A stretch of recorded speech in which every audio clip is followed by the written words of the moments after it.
Shalom, selamat pagi saudara yang terkasih. Senang bisa berjumpa lagi dalam program Spiritual Life untuk bersama-sama kita merenungkan kebenaran firman Tuhan. Dan ayat permenungan kita pada pagi hari ini terambil dari Matius 21 ayat 12 sampai 17. Matius 21 ayat 12 sampai 17, saya akan bacakan ayat ini bagi saudara semua. Yesus menyucikan bait Allah. Lalu Yesus masuk ke bait Allah dan mengusir semua orang yang berjual beli di halaman bait Allah. Ia mengembalikan meja-meja penukaran uang dan bangku-bangku pedagang merpati dan berkata kepada mereka, ada tertulis, rumahku akan disebut rumah doa, tetapi kamu menjadikannya sarang penyamun. Maka datanglah orang-orang buta dan orang-orang timpang kepadanya dalam bait Allah itu dan mereka disembuhkannya. Tapi ketika imam-imam kepala dan ahli-ahli Taurat melihat mujizat yang dibuatnya itu, dan anak-anak yang berseru dalam bait Allah, Hosana bagi anak Daud, hati mereka sangat jengkel. Lalu mereka berkata kepadanya, engkau dengar apa yang dikatakan anak-anak ini? Kata Yesus kepada mereka, aku dengar. Belum pernahkah kamu baca, dari mulut bayi-bayi dan anak-anak yang menyusu, engkau telah menyediakan puji-pujian? Lalu ia meninggalkan mereka dan pergi keluar kota ke Betania dan bermalam di situ. Saudara, berdasarkan ayat yang kita baca, di sana diceritakan bagaimana Yesus mengusir orang-orang yang berjualan di bait Allah.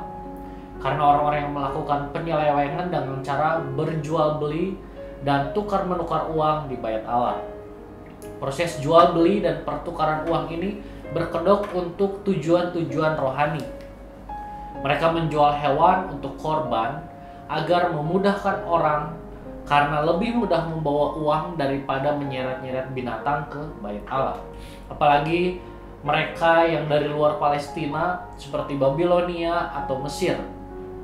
Dan selain itu, mereka juga menukar uang bagi orang-orang yang memerlukan uang setengah sikal untuk membayar uang tebusan tahunan yang dipungut setiap tahun, atau juga untuk menukar uang kembalian.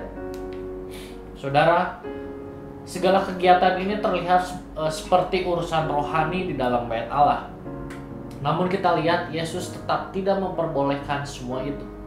Hal-hal yang sesuai dengan hukum pun dapat menjadi dosa jika dilakukan di tempat dan waktu yang salah. Sesuatu yang layak, walaupun halal dan terpuji, dapat menjadi hal yang menajiskan tempat kudus dan melanggar kekudusan hari Sabat bila dilakukan di tempat yang tidak sesuai dengan motivasi-motivasi yang salah. Saudara, mulai bagian ini kita bisa melihat bagaimana kejahatan dan penyelewengan terjadi di bait Allah.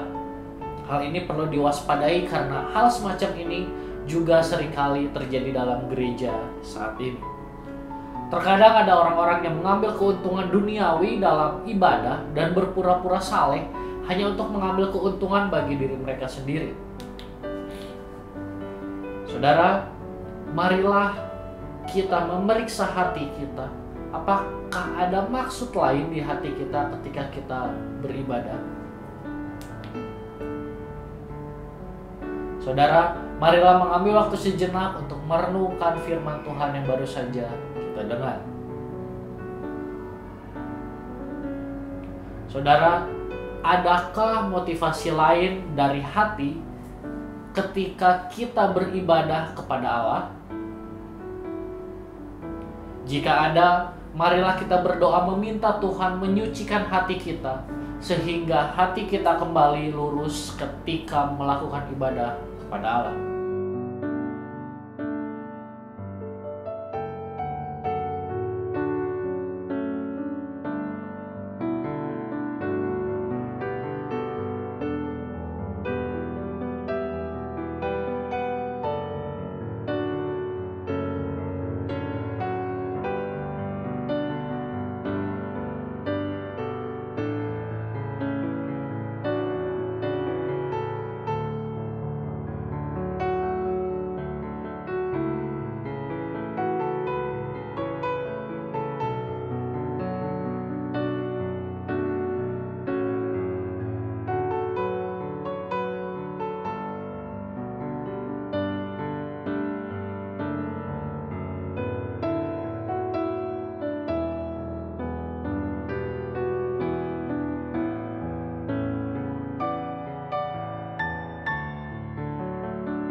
Mari kita berdoa.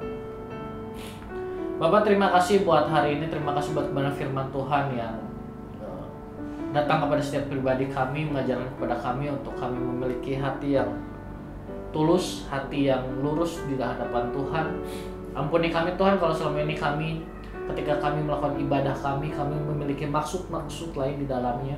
Dan sucikanlah hati kami sehingga hati kami sesuai dengan kehendak-Mu saja Tuhan. Bapak, terima kasih. Kami juga baru menyerahkan hari ini setiap aktivitas kami, pekerjaan kami, apapun yang kami lakukan, kami meminta Tuhan turut campur di dalamnya, dan setiap apapun yang kami lakukan biarlah semua itu kemuliaan nama-Mu saja Tuhan. Terima kasih Tuhan, hanya di dalam nama-Mu kami sudah berdoa dan mengucap syukur. Haleluya, amin. Selamat pagi saudara, selamat beraktivitas. Tuhan Yesus memberkati.